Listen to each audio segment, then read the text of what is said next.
Você imagina quantas vezes na vida um homem de recursos não é obrigado a tomar decisões segundo um cálculo econômico que desmente os seus mais elementares interesses humanos, ligações de família, amizade, etc, etc, etc. Mas o sociólogo Ralph Febvre é um sobrenome francês, eu não sei como eles pronunciam isso aqui, talvez pronunciem Fever, mas chama-se Ralph Febvre. Ele conta uma historinha muito engraçada. Ele disse: você imagina que o Bill Gates está caminhando pela rua e cai uma nota de $100 do bolso dele. E ele se volta para pegar a nota de $100. Mas acontece o seguinte: o tempo que ele vai, vamos dizer, 30 segundos de trabalho do Bill Gates vale muito mais do que $100. Então seria mais negócio ele deixar a nota de $100 e ir embora. Agora, suponha que o que caiu não foi uma nota de $100, mas foi, digamos, um chaveirinho que foi dado por um amigo dele. Uma coisinha qualquer que foi dado por um amigo, ou por uma namorada, coisa assim. E ele diz: olha, não vale a pena eu voltar a pegar isto, porque meu tempo de trabalho vale muito mais do que isso. Então, em nome do cálculo econômico, ele teria arruinado uma relação afetiva. Tá certo? Agora, por que o cálculo econômico, que era cabível no caso da nota de $100, entra também neste caso? O que ele tem a fazer aí?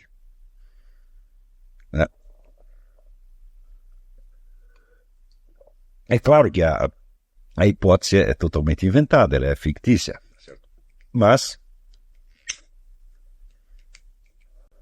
você imagina quantas vezes na vida um homem de recursos não é obrigado, quer dizer, a tomar decisões segundo um cálculo econômico que desmente os seus mais elementares interesses humanos, ligações de família, amizade, etc, etc, etc. Então, a presença do cálculo econômico, que é vamos dizer, uma coisa absolutamente inevitável, hoje ela corrói por si todo o campo da moralidade. E o cálculo econômico se transforma imediatamente num novo padrão de moralidade.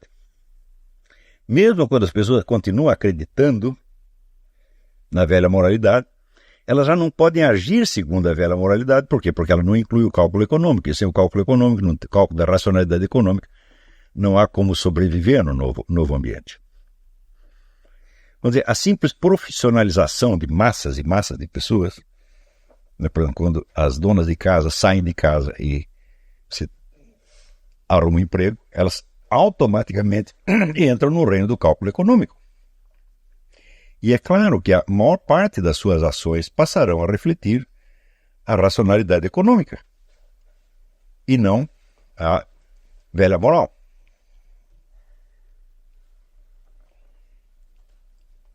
É claro que se você tomar as velhos códigos de moral religiosa, eles dão um certo atenuante para as situações em que você é forçado a tomar certas decisões em função de uma necessidade externa que se impõe. Mas acontece, quando essa necessidade externa passa de um certo limite, elas mesmas se tornam o novo padrão de moralidade. Isso.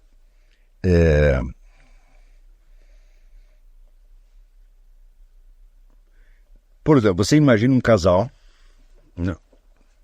classe média baixa, que gosta de crianças e que decida ter, então, 8, 9, 10 filhos.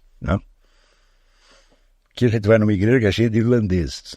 O irlandês chega ele, a mulher e 12 filhos atrás. Todos eles são assim. Então, essas pessoas serão facilmente criticadas por seus amigos por elas terem gerado necessidades em vez de gerar recursos. Porque nós não estamos mais numa situação rural onde o trato da propriedade exija mais filhos, porque você não tem dinheiro para pagar empregado, então você tem que criar filho para que eles cuidem da propriedade. A situação já não é esta. Num meio urbano, o filho dificilmente será um recurso econômico, ao contrário, ele é um gerador de necessidades. Quer dizer, todas as necessidades que você terá que atender para criar 12 filhos, e toda a despesa que você vai ter para isso, jamais voltará para o seu bolso.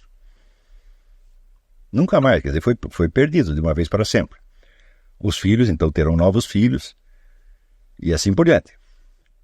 Foi em vista disto que o próprio pessoal da Fundação Rockefeller, décadas atrás, muitas décadas, desde o começo do século XX, começou a se preocupar com a explosão populacional. E lançou, então, as campanhas de controle da natalidade. Essas campanhas visavam a atingir, sobretudo, os países do terceiro mundo e impedir a proliferação de pobres. Acontece que, por sua própria natureza, os pobres têm menos acesso aos meios de comunicação social do que as pessoas de classe média e alta. Então, as campanhas acabaram surtindo um efeito justamente nas camadas de classe média e alta, e sobretudo na Europa ocidental. Então, em vez de diminuir a população da Ásia ou da África, diminuiu a população da Europa. Né? Criando, então, um déficit de mão de obra que foi suprido através do quê? Da imigração. A imigração, então, cria, vamos dizer, um novo problema, que é o problema da ocupação cultural.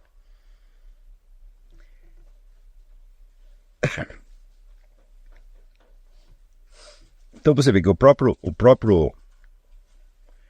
própria campanha de controle populacional já tinha dentro de si esta contradição.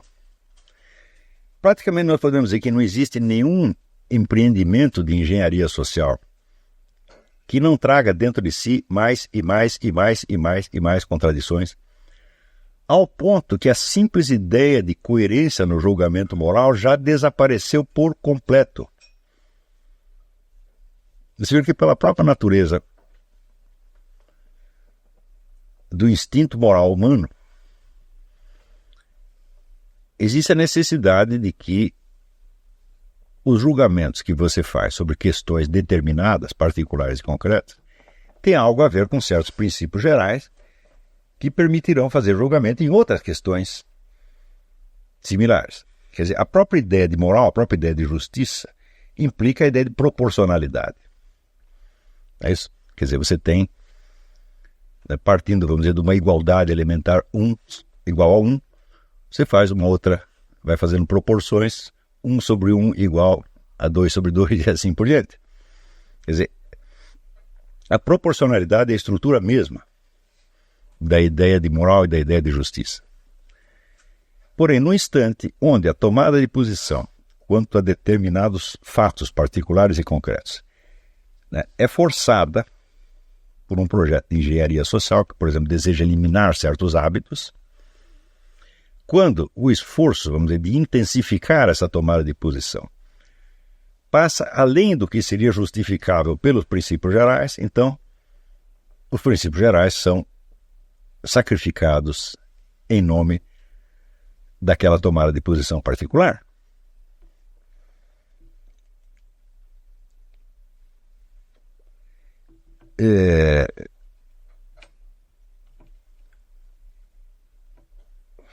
Um exemplo característico é que os mesmos órgãos de mídia que promovem a liberação sexual, o movimento gay, etc., etc., elas mesmas usam os argumentos da velha moral para destruir a reputação de certos políticos que ela desculpa, por exemplo, num bordel ou num clube gay, uma coisa assim. Isso é o tempo todo. Quer dizer, por um lado você tem um apelo total, vamos dizer, à imoralidade. E por outro lado você tem o uso dos princípios da moralidade como ferramenta de destruição de reputações. Isso é tão constante que já se tornou normal.